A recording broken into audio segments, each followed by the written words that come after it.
So you're thinking about how to design or level up your apartment and your mood board looks a lot like this, or maybe this. Maybe you're looking at a lot of that. But your actual home looks like this or this. Does this look familiar? I'm sure it does. It's familiar to many of us. The dreaded gray floor phenomenon. When you have gray floors and you are drawing inspo from photos like this, these very warm, moody spaces that are extremely in vogue right now, there's a reason when you try to apply these design principles to this space that there's always a dissonance, there's always a mismatch. And it's because the gray tone of this flooring makes this an inherently cooler space. So when you try to apply all these really warm design elements to this space, it's a square peg in a round hole. So what do you do about it? I would start with your mood board. I know this feels like a bit of a catch-22 because a lot of apartments with gray flooring just don't align with your style, so why would it be on your mood board? You didn't choose the gray flooring. If you could choose, you'd be in, dark, rich walnut.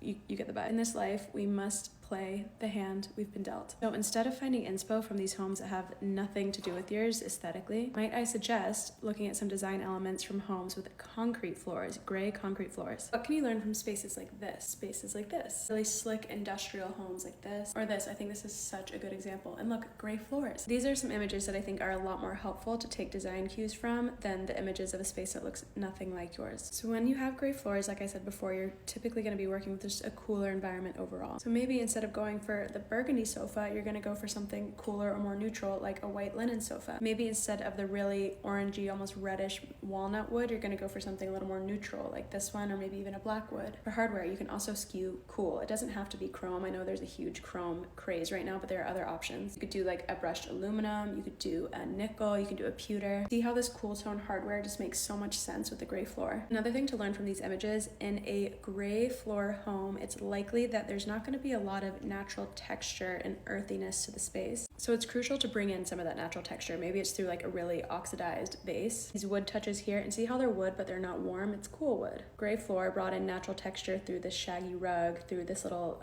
would you consider that marled sofa? All that to say, if you have the gray floors, take a gander at what the girls are doing with concrete floors, because this I think has a lot more helpful design principles for you to glean from something like this. I know this is beautiful, but square peg round hole, sorry.